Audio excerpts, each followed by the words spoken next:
오늘도 성취될 말씀을 주시기를 하나님께서 원하십니다. 오늘 말씀을 통해서 정말 믿음이 회복되게 하여 주시고 또 그 한 주 동안 확인되는 시간으로 주님께서 인도하여 주옵소서. 주 예수 그리스도 이름으로 기도합니다. 아멘. 제가 앉아서 여기서 기도를 하는데 어떤 기도가 나오던가 하면 여느 때보다도 이런 기도가 나오게 되더라고요. 지혜의 말씀으로 하지 아니하고 오직 하나님 원하시는 성삼위 하나님 역사하시는 말씀이 선포되게 해달라고.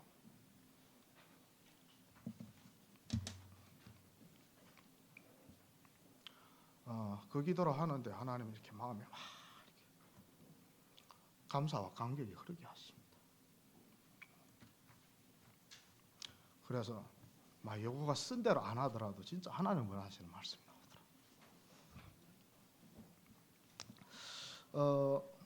왜 이 제목을 이렇게 잡게 되었나? 5가지 확신. 많이 듣던 겁니다. 그런데 제가 항상 이렇게 염두에 두고 있는 게 정말 그 지식으로 나온 말씀이 아니고 증거로 이렇게 나타나는 말씀 어떻게 선포될 수 있을까?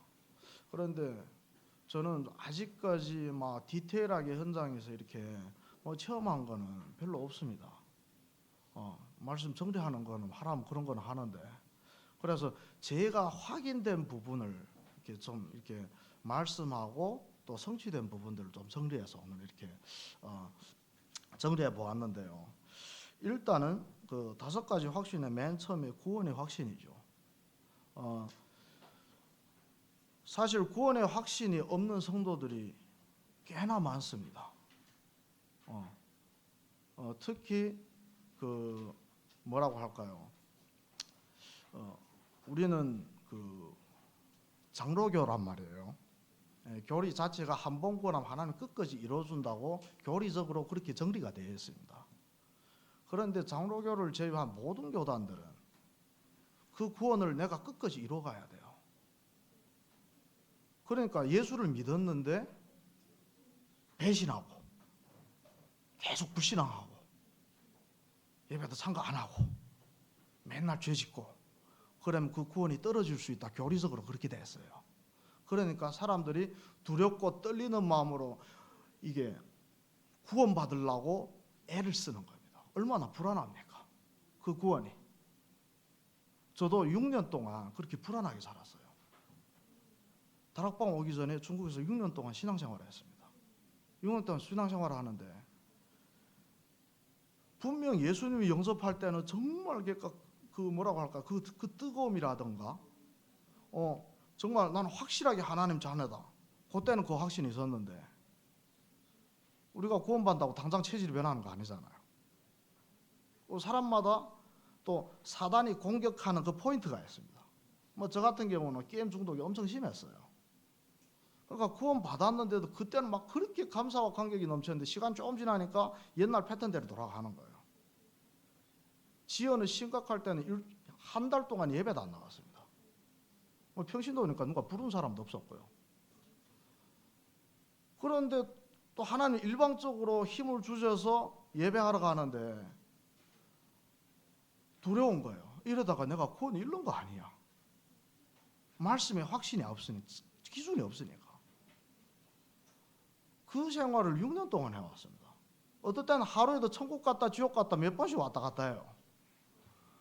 내가 감동이 올 때는 구원 받은 것 같고 내 상태를 봐도 이래가지고는 도저히 누구나 봐도 믿는 사람 같지 않은데 그리스도인답지가 않은데 그럼 구원 받을 수 있을까? 확신이 없으니까.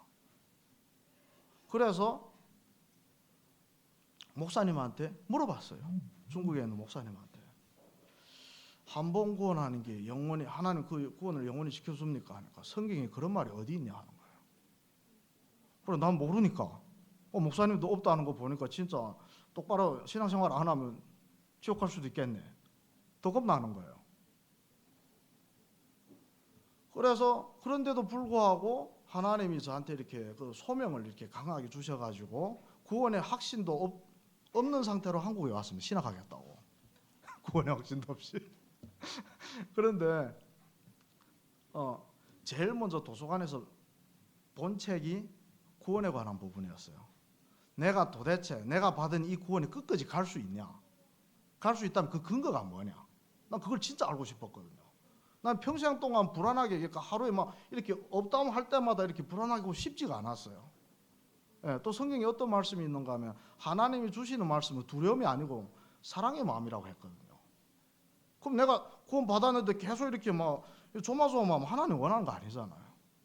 그래서 책 딱 찾아보니까 딱 정리가 돼요. 성경 구절이 쫙 정리가 되는 거예요. 그러면서 우리 잠깐 이렇게 알아볼게요. 한번 확인해 보겠습니다. 구원의 확신에 관한 선고를 다는 못했어요. 너무 양이 많아가지고. 우리 요한복음 5장 24절 있죠. 나 보내신 이를 믿는 자는, 하나님 아버지죠. 예수 그리스도가 나고요. 나 보내신 이를 믿는 자는 영생을 얻었고, 과거형입니다. 얻을 것이다가 아니에요. 이미 얻었어요. 믿는 순간 이미 영생을 얻은 거예요. 이게 한국 성경만 이렇게 되는 거, 모든 나라 성경에 다 과거형으로 되어 있습니다. 이미 끝난 거예요. 그리고 심판에 이르지 아니하나니. 왜 심판받죠? 죄 때문에 심판받잖아요. 심판을 안 하는데 어떻게 우리가 정죄를 당합니까? 정죄를 안 당하는데 어떻게 구원을 이룰 수가 있냐 말이에요. 그리고 사망에서 생명으로 옮겼다고 했습니다. 옮길 것이다가 아닙니다. 그런데 많은 교회에서는 옮길 것이다라고 가르쳐요. 네가 진짜 구원받았으면 행위로 그 믿음이 나타나야 되는데 행위가 전혀 나타나지 않는데 그 믿음이 어떻게 진짜 믿음이냐? 그럴듯한 말이죠. 그러면 우리가 당장 변해요? 그 기준으로 말하면 다윗이 지옥 가야 됩니다. 그 기준으로 말하면. 그렇잖아요. 열심히 믿다가 살인도 하고 간음죄도 하고 그렇잖아요. 베드로가 예수님을 3번 부인했어요. 그 기준으로 하면 베드로가 지옥 가야 돼요. 그거 못 봤습니다. 그러니까 우리 기준이 아니고 성경 말씀을 기준으로 해야 되는 거죠. 이러면 이렇게 확신이 생기는 겁니다. 그리고 제가 한번 하나님 또 저한테 어떤 지혜를 주던가 하면, 그럼 어떻게 이것을 불신자들이나 이게 좀 예수를 믿는데 잘 이게 좀 헷갈리는 분들, 저는 신학적으로 알아듣기 힘든 분들은 어떻게 이것을 좀 알아듣기 쉽게 설명을 할까? 그러니까 하나님이 어떤 그 지혜를 주던가 하면 악수를 통해서, 그러니까 하나님이 그 구원을 끝까지 지켜준다는 걸 이렇게 그러니까 그 지혜를 주더라고요. 김종국 권사님 잠깐 나와주세요. 자, 한번 이게 잠깐 잠깐 나오세요. 김종국 권사님. 네, 집사님. 악수. 꼭 잡았어요. 나요. 손 나요. 손 나라고. 그러니까 집사님 손 났어요, 안 났어요? 근데 내가 안 났잖아요. 그러면 안 빠지는 거예요. 우리는 예수님 믿고, 들어가시면, 우리는 예수님 믿고 내 행실을 봤을 때 이러다가 내가 구원을 못 받는 거 아니야 하는데, 나는 하나님을 떠났다고 생각해도 하나님이 잡고 있으면 안 빠지는 거예요. 그게 구원의 확신을 간단하게 악수로 이렇게 설명해 줄 수가 있습니다. 그리고 사죄의 확신은 구원의 확신과 긴밀하게 연결되는 부분이에요. 사죄의 확신이 없으면 구원의 확신은 있을 수가 없어요. 우리 죄 때문에 멸망하는 거잖아요. 그럼 사죄의 확신을 봅시다. 로마서 8장 1절에 보니까 그리스도 예수 안에 있는 자에게는, 우리가 다 그리스도 예수 안에 있는 자들입니다. 결코 정죄함이 없다고 했습니다. 죄를 안 짓는다고 안 했어요. 우리 매일 생각으로 마음으로 죄를 지어요. 그런데 정죄를 안 한다는 거예요. 정죄를 안 한다는 건 심판을 안 하겠다는 얘기입니다. 그럼 구원을 이룰 수가 없어요. 하나님이 약속하신 것입니다. 우리 행실을 보고 구원받는 게 절대 아닙니다. 예수 그리스도가 십자가에서 나의 과거, 현재, 미래의 죄까지 다 몽땅 가져간 거예요. 우리가 만약 구원을 받고 죄를 지어서 구원을 잃게 되면 예수님은 십자가에서 헛죽음 당한 겁니다. 예수님은 그만큼 힘이 없는 거예요. 우리 미래의 죄를 해결할 힘이 없다는 얘기예요. 그래서 죄 사함도 영원한 겁니다. 한 번의 제사로 영원한 제사를 이루게 되는 거예요. 그리고 히브리서 10장 17절에 뭐라고 했죠? 또 그들의 죄와 그들의 불법을 내가 다시 기억하지 아니하리라. 우리가 그들이라는 게 지금 예수 믿는 우리를 얘기하는 겁니다. 우리 죄와 우리 불법을 기억을 안 하겠대. 심판 안 하겠다는 얘기입니다. 물론 자범죄에 관한 대가는 반드시 치르게 됩니다. 이 세상에서. 그런데 그 영원 구원을 잃지는 절대 않아요. 그래서 정말 우리는 뭘 알아야 되는가 하면 하나님이 도우심이 없이는 우리는 나 자신도 뛰어넘지 못하는 절대 불가능한 존재라는 걸 우리가 인정하게 되죠. 구원을 받아도 하나님이 한시라도 나와 함께 있지 않으면 나는 딴 생각하는 거예요. 육적인 생각을 하게 되는 거예요. 절대 불가능한 존재입니다. 그러나 하나님의 자녀의 신분을 가진 우리에게 하나님은 절대 불가능한 저희들한테 절대 가능케 하는 방법을 알려주셨는데 그게 믿음이에요. 그래서 믿음의 장도 그렇잖아요. 계속 그러니까 믿음의 선진들을 이렇게 열거를 하면서 이분들이 보지는 못했는데 그걸 믿음으로 그 믿음을 가지고 그 아직 이루어지지 않은 걸 실상으로 붙잡은 거예요. 그리고 그 선진들이 가지고 있는 그 예수 그리스도 여자의 후손에 관한 그 믿음이 증거가 되는 겁니다. 이렇게 말할게요. 그러니까 뭐 성령 인도라든지 그리고 뭐 승리의 확신이라든지 기도 응답이라든지 이건 눈으로 확인할 수가 있습니다. 열매를 보면 알잖아요. 근데 구원하고 사죄, 그러니까 죄 사함에 관한 건 눈으로 이렇게 볼 수가 없는 부분들입니다. 이건 내가 믿는 거예요. 그 믿음을 하나님 주시는 거고요. 이건 눈으로 어떻게 증명을 못해요. 내가 사죄 받았다는 것을. 이건 믿는 것으로 하는 겁니다. 그래서 정말 믿음으로 말미암아 하나님은 죄인이었던 우리를 의롭다 하시고 의롭다고 칭한 거예요. 의롭지 않은데 의롭다고 칭한 것이고 믿음으로 말미암아 눈으로 확인할 수 없는 구원과 사죄의 확신을 하나님이 또 가지게 하신 것이고요. 또 믿음으로 말미암아 왕의 권세를 또 가지게 하셨고 믿음으로 말미암아 말씀, 기도, 전도가 나에게 성취되게 해나가십니다. 이게 다 믿음이 전제가 되어 있는 거예요. 믿음이 없이는 아무것도 될 수가 없습니다. 기도 많이 강조하죠. 기도가 다다. 믿음이 없는 기도는 그래서 아무 소용도 없습니다. 믿음을 가지고 기도하는 거죠. 그리고 유 목사님도 이런 말을 여러 번 하셨어요. 꼭 진짜 응답은 기도해서 오는 거 아니라고. 내가 진짜 그걸 믿을 때 하나님 기도도 안 했는데 그걸 응답을 주시는 겁니다. 그러면 우리가 기도 응답의 확신과 증거를 한번 좀 살펴봅시다. 기도 응답에 관한 선구 요한 1서 5장 14절 뭐라고 했는가 하면 그를 향하여 우리가 가진 바 담대함이 이것이니 그의 뜻대로 무엇을 구하면 들으시리라. 그러니까 하나님을 향하여 우리가 담대할 수 있는 게 뭐냐? 하나님의 뜻대로 뭐든지 구하면 응답하겠다는 거예요. 전제가 하나님의 뜻대로. 기도 응답이 왜 안 되냐? 하나님 뜻대로 기도를 안 해서 응답이 안 오는 겁니다. 그리고 그럼 성경의 증거를 볼게요. 하나님이 뜻대로 구했는데 그러니까 응답 받았다는 증거. 여호수아 14장 12절에 뭐라고 했죠? 갈렙이 그날에 여호와께서 말씀하신 이 산지를 내게 주소서 한 거예요. 하나님이 약속하신 겁니다. 하나님의 뜻이 분명해요. 그러니까 담대하게 저거 달라고 기도를 하는 거예요. 그냥 깡 가지고 기도하는 거 아닙니다. 하나님 뜻이 아닌데 우리가 지금 바깥에 나가가지고 저 산지를 주소서 안 줘요. 하나님 뜻이래야 주는 겁니다. 이게. 그러니까 이것을 잘 이렇게 알아야 되죠. 그리고 사무엘상 1장 12절에도 보면 그 주의 여종에게 이들을 주시면 내가 그 평생에 그를 여호와께 드리고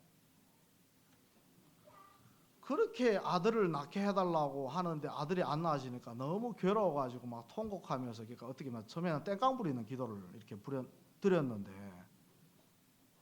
이게 하나님이 그러니까 기도 중에 이게 하나님이 그 마음을 움직여 주신 거예요. 하나님이 원하시는 기도를 드리게 된 겁니다.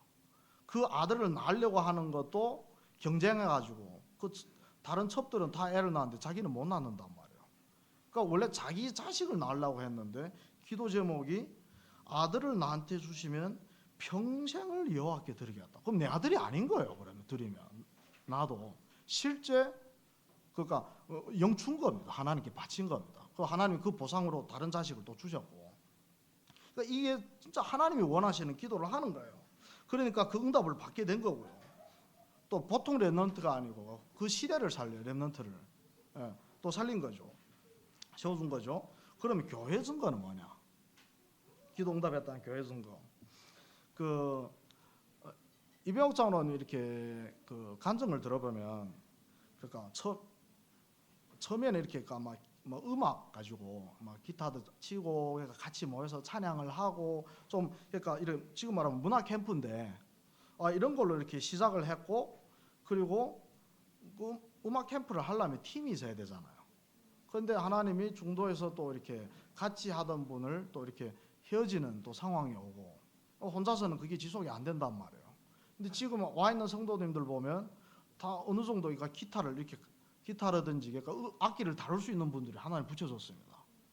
그러니까 문화 캠프를 할 수 있는 응답을 준 거예요.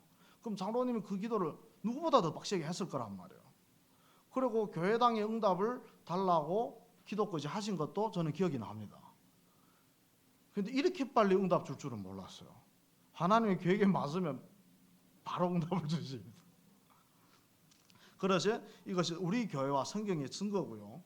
그러면 그리고 또 러시아와 중화권 지금 또 선교 지금 우리 교회에서 지금 진행 중이잖아요. 이것은 어떻게 말하면 안디옥의 응답이란 말이에요. 안디옥 교회 응답이란 말이에요. 그러니까 이방인들한테 전도를 하는 거고, 와 있는 그러니까 다민족하고 지금 직접 가서 하는 전도도 지금 이렇게 병행하고 있는데, 그러면 목사님이 이걸 가지고 기도를 안 했겠습니까? 이게 세종시고 원래는 다 한국인들이었는데 메시지는 237이 나오는데 237하고 연결이 안 되잖아요. 그 기도를 안 했겠냔 말이에요. 그러니까 하나님 다민족 지발로 오게 만드는 거예요. 사명팔방에서 오는 거예요. 그리고 가서 하는 전도도 지금 그러니까 목사님이 먼저 가서 현장에서 하나님이 이루어 가시는 237 전도를 선교를 직접 체험하고 우리한테 계속 와서 포럼하면서 우리한테 믿음을 심어주잖아요. 우리도 이런 걸 앞으로 이렇게 해야 될 거니까. 그러니까 이 기도가 다 응답이 되는 거예요. 그리고 성령 인도에 대한 또 확신과 증거를 봅시다. 성령 인도 뭐 구절들이 많지만 고린도전서 2장 4절에는 뭐라고 했죠? 내 말과 내 전도함이 설득력 있는 지혜와 말로 하지 아니하고 다만 성령의 나타나심과 능력으로 하여. 버벅거려도 내가 증인이 되면 성령이 역사를 할 것이고, 그러니까 그걸 카바라는 거예요. 막 버버버 해도. 근데 아무리 말을 잘해도 지식이라 그러면 성령이 역사를 안 하기 때문에 듣는 사람이 전혀 감흥이 없게 됩니다. 그래서 진짜 그러니까 성령이 나타나심과 능력으로 하는 메시지. 그러면 성경의 증거를 좀 봅시다.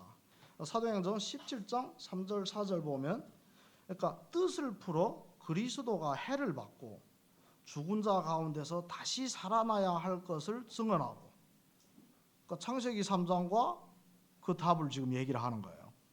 그러면서 내가 너희에게 전하는 이 예수가 곧 그리스도라고. 예. 헬라의 그 그리스도라고 하는데 그러니까 우리가 얘기하는 그 구원의 길을 얘기한 거예요. 그런데 헬라인의 큰 무리와 헬라인은 되게 지적인 사람들입니다. 그러니까 성령이 역사를 안 하면 말로 해서는 전혀 아시알도 안 먹히는 사람들이에요. 많은 헬라인의 큰 무리와 귀부인도 바울과 실라를 따르더라. 지금 말하면 엘리트죠. 우리가 보통 그러니까 내 수준 가지고 어떻게 엘리트한테 접근할 수 있냐. 지금 김성환 장로님 접촉하는 그 전도 대상자들 엘리트가 엄청 많아요. 그럼 거꾸로 봤을 때 그 엘리트들의 입장에서 김성환 장로님이 자기만한 급이 된다고 생각할까요? 그런데 복음을 선포하고 그 목적으로 가니까 하나님이 그냥 문을 막 열어주는 거예요. 내가 꼭 그 동등한 수준이 돼야 전도를 하는 건 아닙니다. 물론 영향은 있겠지만. 그래서 정말 그러니까 왜 그리스도가 죽을 수밖에 없었는지, 왜 꼭 부활해야 되는지, 이게 복음이거든요. 십자가와 부활. 이걸 정확하게 내가 메시지가 정리되었고 그 마음을 가지고 가면 하나님이 제일 천한 사람 만나게 할 수도 있고 가장 높은 사람 만나게 할 수도 있습니다. 성경이 그걸 증명하고 있어요. 그리고 사도행전 16장 6절부터 15절 보니까 성령이 또 어떻게 역사했는가 하면, 성령이 아시아에서 말씀을 전하게 못하거늘, 바울은 아시아를 가려고 했는데 문을 막아버린 거예요. 처음에는 아시아에서 그러니까 좀 많이 일어났습니다. 그래서 이번에도 저기겠지 하는데 아예 못 가게 막아버리는 거예요. 그러면서 꿈속에서 마게도나 사람들 일로 와 우리 도와주세요 이런 꿈을 보게 되는 거예요. 그러면서 마게도나 사람들에게 복음을 전하라고 우리가 부르신 줄로 인정함이라. 그러니까 우리말로 보면 성주지교회가 이번 봄캠프의 그러니까 지역으로 이렇게 지정된 것을 말씀을 가지고 확인하고 인정을 하는 거예요. 여기서도. 그리고 그 길을 딱 갔더니 주께서 예비하신 루디아를 만나게 하고 루디아의 마음을 열었다고 했습니다. 하나님이 그 마음을 여는 거예요. 그 루디아가 제자인데 그 불신앙하는 사람이 가면 루디아 자체를 못 만날 것이고, 만나게 해도 그 말이 안 먹히 마음을 안 열 것이에요. 하나 마음을 여는 것도 하나님입니다. 마음을 열게 하고 루디아가 그 말씀 붙잡고 그 말씀을 딱 봤더니만 저는 잘 받았으니까 안녕히 가셔요가 아니라 우리 집에서 잘하는 거예요. 그냥 밥 대접하라고 잘하고 했겠어요. 그 말씀 더 듣고 싶은 거예요. 양육해달라는 얘기예요. 그래갖고 강권했다고 했어요. 억지로 눌러 앉힌 거예요. 뭐 제자는 자기 절로 내가 우리 시간을 정해서 어떻게 합시다 안 해도 제자니까 저 더 들려달라고 합니다. 그래서 정말 이런 제자를 하나님이 또 만나시게 하셨고, 그럼 우리 교회의 증거는 뭐냐? 성령 인도받았다는 증거가 지금 이 자리에서 예배드리는 모든 성도님들이 성령 인도받았다는 증거잖아요. 왜냐하면 지금 제자의 시간표는 안 됐다 할지라도 성령이 인도가 없으면 도저히 예수를 그리스도라고 인정할 수가 없고요. 첫 번째, 예수를 그리스도로 인정 안 하는 사람이 이 시간에 하필이면 예배하는 이 자리에 나올 이유가 하나도 없습니다. 돈 주는 것도 아니고 오히려 돈 헌금하잖아요. 이 자리에 나올 이유가 하나도 없어요. 성령의 인도가 없으면. 그래서 이 자리에 앉아 있었다는 자체가 성령의 인도고요. 그리고 이번 캠프 지역을 세종이 아닌 청주로 전한 것도 성령 인도란 말이에요. 이거 너무 많이 얘기를 해서 이거는 지나가고요. 그러면 승리의 확신과 증거들 우리가 한번 알아보겠습니다. 요한복음 16장 33절에 보면 세상에서 예수님이 그 성도 제자들한테 하는 얘기예요. 세상에서는 너희가 혼란을 당하나 담대하라. 내가 세상을 이겨노라. 우리가 지금 똑같은 얘기예요. 우리가 이 세상 살면서 환난을 당할 때가 있잖아요. 뭐 자이든 타이든 어쨌든 환난을 당할 때가 많단 말이에요. 그렇지만 담대하라고 했어요. 왜 담대하냐? 나는 능력이 없는데, 나는 절대 불가능인데. 그런데 절대 가능한 내가 세상을 이겼다고 선포를 하는 거예요. 모든 것을 다 이기신 예수 그리스도가 나와 함께 하니까 담대하라고 하는 겁니다. 그리고 로마서 16장 20절에 뭐라고 했죠? 평강의 하나님께서 속히 사탄을 너희 발 아래에서 상하게 하시리라. 예수 그리스도가 먼저 참왕으로 오셔서 사단의 권세를 몽땅 박살냈고요. 그 권세를 지금 나한테 준 거잖아요. 그러니까 우리 발 앞에 사탄이 지금 상하게 하겠다는 거예요. 뱀과 정갈을 밟을 권세를 우리한테 주신 겁니다. 우리가 감히 정말 천지 창조 이래 예수 그리스도만 가능했던 그 사단을 결박하고 박살내는 권세를 우리한테 줬다, 그 얘기예요. 그리고 우리가 그럼 성경의 증거를 봅시다. 마태복음 8장 28절 31절 보면 귀신 들린 자들이 몹시 사나워 아무도 그 길을 지나갈 수 없을 지경이더라. 그 예수님하고 제자들이 이렇게 쭉 지나가는데 두 사람 귀신 들려가지고 엄청 사나워가지고 그 근처를 사람 지나가지도 못하는 거예요. 그러는데 귀신들이 예수께 간구했다고 했어요. 아무도 겁나서 그 접근도 못하던 사람들이 예수 앞에서는 오히려 비는 거예요. 왜 우리를 괴롭히려고 왔냐고 그러는 거예요. 우리하고 당신이 무슨 상관이 있는가 하고 왜 나를 못 살게 굴리냐고 그러면서 비는 거예요. 좀 편안한 데 가게 해달라고. 그리고 돼지 안에다 이렇게 싹 쫓아내버리고 결국은 바다에 빠져서 다 죽게 합니다. 그래서 예수 앞에서는 사단이 꼼짝 못하는 것을 성경에서 증거된 거예요. 그리고 또 열왕기하 5장 14절부터 16절 보면 믿고 나오는 자가 더 많아요. 베드로가 지금 예수님이 승천한 다음에 지금 사역하는 장면이에요. 그 베드로가 현장에서 이렇게 사역을 하는데 믿고 나오는 자가 더 많고 베드로가 지나갈 때에 혹 그의 그림자라도 덮일까 바라고 귀신에게 괴로움을 받은 사람들을 데리고 와서 다 나음을 얻으니라. 그러니까 베드로가 길 지나가는데 사람 너무 많으니까 막 수백 명, 수천 명이 모이니까 이렇게 다 하나씩 이렇게 치유를 할 수가 없어요. 이렇게 안수를 해가지고. 그러니까 베드로가 지나가는 것이 누워서 베드로가 그 그림자라도 비칠까 해가지고 그림자 비쳐도 치유받거든요. 하나님의 성령이 강하게 임하면. 바울도 그랬어요. 옷자락을 잡았는데 성령의 능력이 빠져나가지고 귀신 쫓겨나고 병 치유되는 거예요. 그러니까 그 왕의 권세를 베드로한테도 줬고 우리한테도 준 거죠. 왕 같은 제사장이라고 했잖아요. 그리고 교회 증거를 봅시다. 교회 증거를 보면 우리 교회 자살 직전까지 갔다가 돌아오신 분들 있잖아요. 그것도 한 명이 아닙니다. 자살 직전까지 갔다 오신 분들.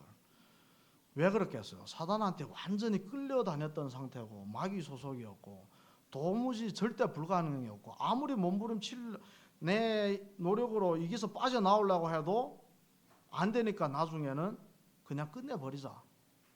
거기까지 갔던 분들 아니에요. 그런데 그분들이 돌아온 거예요. 어떻게 돌아왔습니까?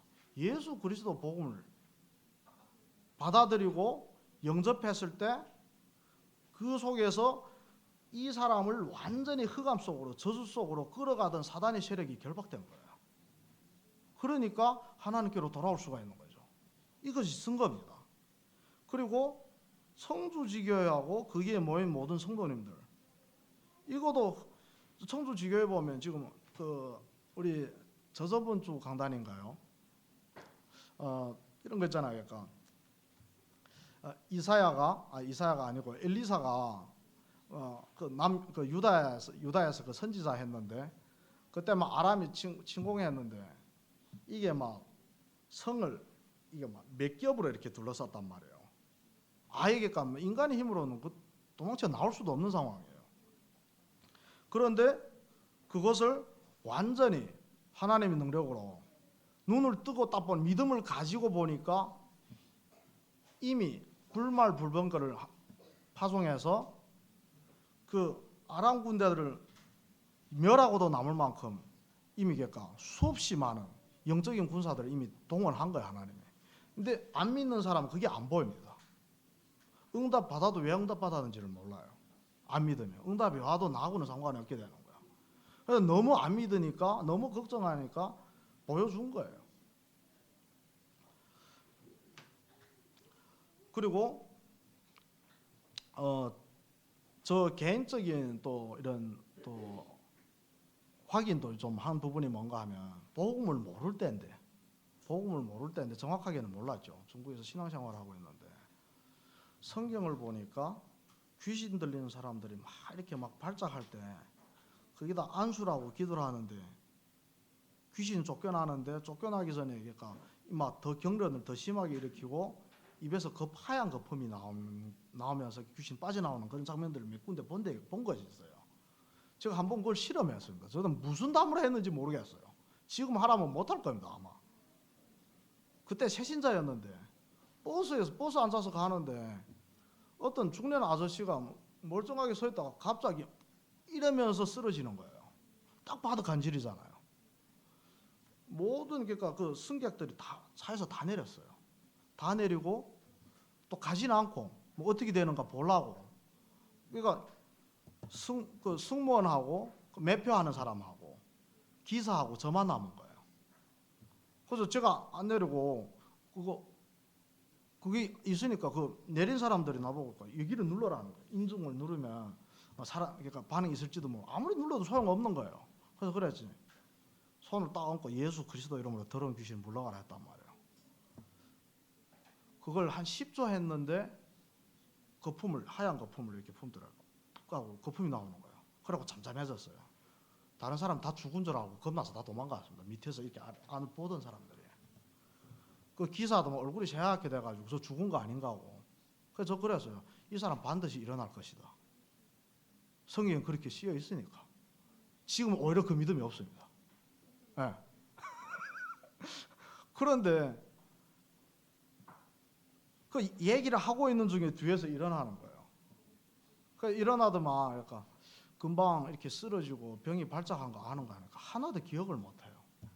하나도 기억을 못하고 119인가요? 그거 부르니까 도망가 버린 거예요. 자기는 싫다고 치료 안 받겠다고. 그런데 저는 그걸 통해서 이렇게 새신자한테도 예수 그리스도의 이름을 가지고 믿음으로 도전할 때 진짜 그게 귀신이 쫓겨나는구나. 오히려 머리가 커질수록 야 이랬다가 안 떠나가면 어떡하지? 오히려 그런 생각을 하는데 모를 때는 정말 하루 강아지 범무는 줄 모른다고. 예, 진짜 가는 것을 이렇게 한 두 번 정도 이렇게 체험했습니다. 그래서 진짜 우리한테는 사단을 결박할 수 있는 권세를 주셨고요. 아까 대성이한테 그 분방 공부를 하는데 근본 문제가 뭐냐고 하니까 하나님 떠난 문제, 저 문제, 사단 문제. 오 잘하네. 그러면 그리스도가 그걸 어떻게 해결했지? 그러니까 그 죄 문제하고 하나님 떠난 문제를 줬다는 거예요. 그러니까 내가 잘못 들었나? 다시 물어보니까 또 그렇게 대답하는 거예요. 그래서 안 되겠다고 영접 기도를 하자고 하니까 말을 못해요. 사단이 딱 막 이 말을 못하게 하는 거예요. 그래서 앞에다 놓고 그냥 흑암 결박하는 기도를 혼자서 막 했습니다. 그리고 하나하나씩 딱 같이 따라서 해봐 하니까 또 후에 따라서 하는 거예요. 그것을 그 광경을 시온이가 옆에서 딱 지켜봤습니다. 이게 영적 사실이라고. 진짜 귀신이 실제 하고 있고, 그리고 정말 그러니까 예배를 못하게 하고 말씀 못 듣게 하고 입으로 고백 못하게 하는 걸 오늘 본 거예요. 그 현장을 이렇게 보면서 정말 우리가 그 정현우 목사님이 그랬죠. 성도주교는 전도하려고 하지 말라고. 흑암만 꺾으면 하나님이 알아서 그걸 지속하게 해줄 테니까. 근데 그 흑암이 안 꺾이면 아무리 지금 전 성주를 다 집어삼켜도 무너지는 건 한순간입니다. 사단이 역사를 해버리면. 그래서 정말 우리가 5가지 확신을 했잖아요. 그냥 말이 아니고 정말 성경의 증거도 이게 다 이렇게 나열했고요. 우리 교회가 또 받은 증거도 나열했고요. 분명 우리 과거에 또 삶을 돌이켜보면 분명 확인된 부분들이 있을 겁니다. 잘 생각이 안 나서 그렇지. 정말 한 주 동안 집에 가서 내가 이 5가지 확신을 받았던 것을 이렇게 다시 이렇게 되돌아보고 정말 믿음을 가지고 이렇게 그 믿음을 아직 좀 아리까리하면 믿음을 달라고 또 그 확신할 수 있는 사건이라든지 사건을 통해서라도 확인하게 해달라고 그 기도를 하시길 바랍니다. 그래서 정말 결론 부분에 정말 도전해야 될 미션을 3가지로 이렇게 잠깐 나열해봤는데요. 5가지 확신에 관한 선구를 여기 있는 것만큼이라도 암송하길 바랍니다. 마음만 먹으면 하루에 하나 어려운 건 아니에요. 네. 왜냐하면 사역 현장에서도 계속 이건 평생 동안 사용할 수 있는 부분들이고요. 일단은 내가 이렇게 좀 뭐라고 할까요? 확신이 안 올 때 말씀 가지고 그 말씀이 생각나게 한다. 성령 인도 중에 하나가 말씀이 생각나게 하시고 했잖아요. 내가 외우지 않았는데 어떻게 생각납니까? 들어온 게 없는데. 그래서 요 5가지 확신에 관한 성구를 암송하기를 바라고요. 그리고 그 5가지 확신을 내 것으로 이번 주 확인하길 바랍니다. 예. 그리고 또 러시아 선교를 통한 시공간 초월이라면서요. 우리가 여기서 기도하는데 천사가 동원돼서 저 러시아 현장에 있는 데서 역사를 한단 말이에요. 이게 체험이 되기 전에는 그럼 그냥 그러겠지. 근데 그 실제로 이렇게 체험해 보면 빡세게 기도하는 사람들을 제가 또 특징을 봤습니다. 이거 믿어야 기도를 오래 할 수가 있어요. 지속적으로. 안 믿으면 기도가 안 나옵니다. 저도 안 믿으실 때 도저히 기도가 안 나오더라고요. 그래가지고 정말 이번 강단 말씀 붙잡고 한 주 동안 확인하고 또 확신하는 한 주가 되어지길 기도합니다. 우리가 헌금 우리가